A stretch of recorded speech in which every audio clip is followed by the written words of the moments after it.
Une méta-analyse de 2023 a montré que seuls 7,5% des personnes en état d'obésité peuvent être considérées comme métaboliquement en bonne santé. Et plus l'IMC augmente, moins la santé est bonne de façon générale, que ce soit chez les personnes obèses ou non. Alors là, on parle d'un sujet qui me concerne un petit peu quand même. Donc je suis allé voir les commentaires, parce que ça a l'air intéressant. Et en fait, il y a plein de trucs qui m'ont bien gonflé.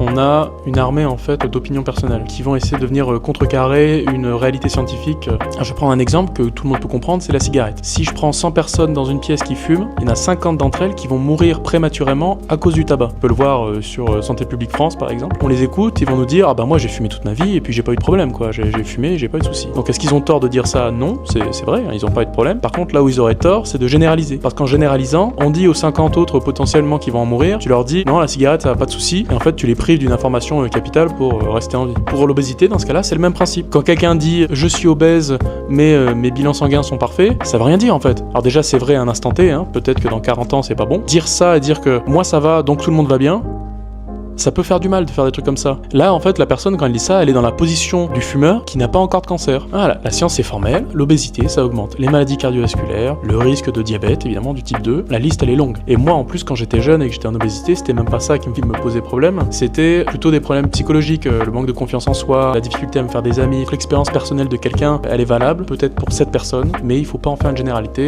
et s'indigner dans les commentaires. Donc je comprends à quel point ça peut être difficile d'entendre que son mode de vie, il est pas forcément adapté pour avoir une bonne santé. On a l'illusion d'être en bonne santé, mais en fait, on ne sait pas pour le futur. Peut-être que c'est vrai, peut-être qu'il n'y aura pas de problème, mais peut-être que les autres